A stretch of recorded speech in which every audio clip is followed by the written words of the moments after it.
I am not the ultimate fisherman.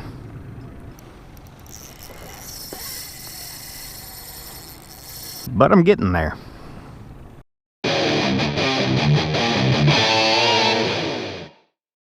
In case you are watching my videos in order, you may realize that I'm in the exact same area that I was during the catfishing video. In fact, it's the exact same day. It's only like a couple minutes since I left the catfishing spot where I was anchored down. Since I'm here in this slough, I had decided that whether or not the catfishing thing worked out, I would bring some minnows to try and land some other species while I was out here. But I'm in Blackwell Slough again, if you didn't pay attention last video. And so this is like a perfect spawning ground for bass and crappie. So I'm hoping I'm gonna toss some shiners out and we're gonna catch some different things, but it's not going to be the same as the last time that I used shiners where I just cast random things. We're going to use a new technique today. I'm going to troll. I had originally planned on I was going to drift with the wind, but the wind is like, it'll gust for a second and then it will just completely die out on me, and then a couple times it'll change directions. I can't keep track of what's going on. So the equipment is the same as the last time I fished with shiners. We got a 7'3" medium light rod with a 1500 size spinning reel, 10-pound braided main line, 2 6-pound monofilament leader, joined with a double uni knot. We got a weighted float, a split shot, and then a size 1 J-hook. The second setup is much lighter. We have a 6-foot ultralight rod with a 1000 size spinning reel, 2-pound monofilament main line, and then the rest of it's the same. Weighted float, split shot, and a size 1 J-hook. The main difference is 2-pound test line. If we hook into something decent, it's going to be a bit of a struggle, but it's because I don't have 2 medium light setups. So we're gonna make do with what I usually use to catch the micro species. Water temps are in the high 50s, nice and overcast as the day has gone on, and got a little bit of wind blowing in here or there, creating a lot of chop on the water. So I believe the fish are going to be on the move, and that's when this trolling method comes into play, because ambush predators like bass and crappie, they like to hide in the shadows and in the nooks and the crannies and the heavy brush and such, and wait for things to come by so that they can jump them. But on a day like today, they'll actually roam in search of food rather than just sitting down next to one piece of cover all day. Now, as opposed to the last time that we fished with shiners, we're not going to hook them in the back this time. We're going to actually nose hook them from the bottom of the chin up through about one of its nostrils. And the reason for that is that we want him facing the same direction that we are paddling in, because if you hook him in the back like I did the last time I fished with these, they'll actually kind of curl up and just spin randomly in the water as we're making our way down through here. So if you hook him into the nose, he'll kind of keep on a straight line while still doing all the kicking and flopping that we want him to do. And so all we're going to do is I'm going to maintain about ½ mile an hour to a maximum of 1 mile an hour trolling speed. And I'm going to get somewhat close over here to the bank, so that way if there is something hanging out in this grass or any of the debris and such that's along this bank, they'll see my minnow and maybe they'll shoot out and they'll hit it real quick. Yeah, that's the game plan. We're just going to make our way around this shoreline.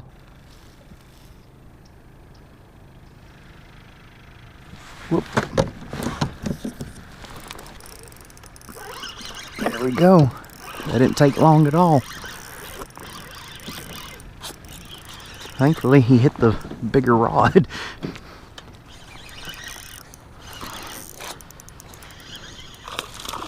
Good jump, good jump. Whoa! Watch out for the pedal drive.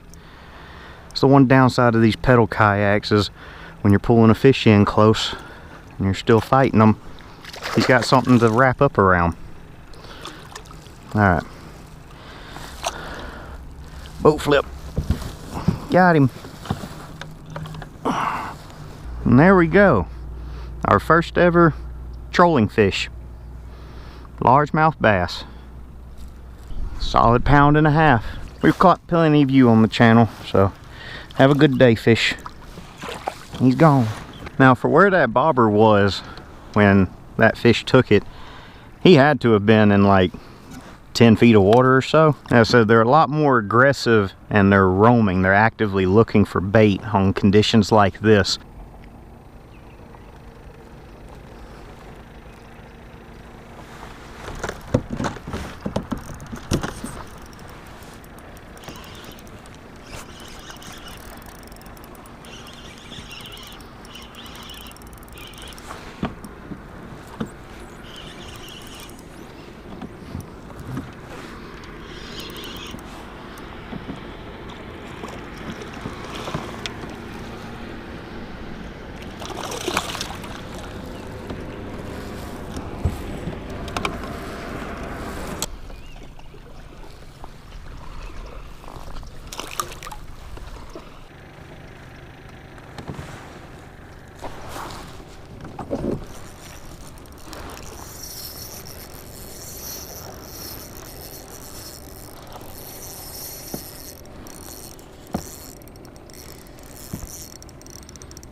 Good solid run.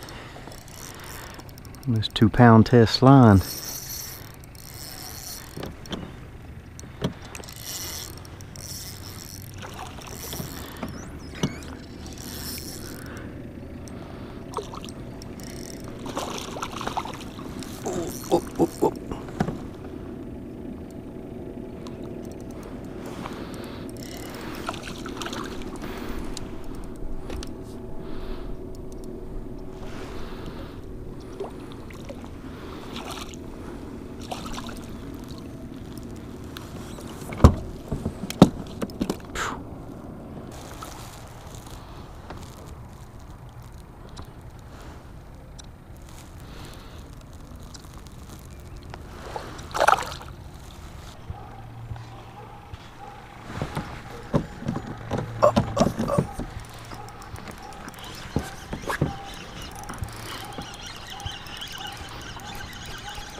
Got another one.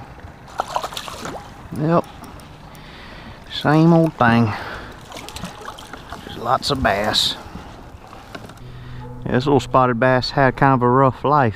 You see this missing chunk of his face right here? That wasn't me because the hook was up here. That was, he's either been caught before and somebody just absolutely mangled him. I don't know. You're a fighter though.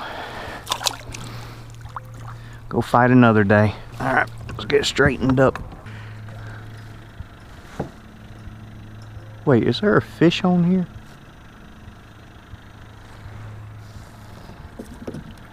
There sure is. Doggone it.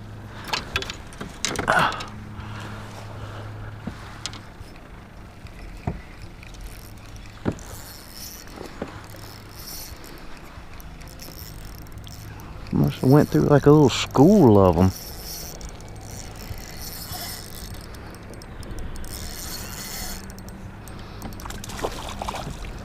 Yep.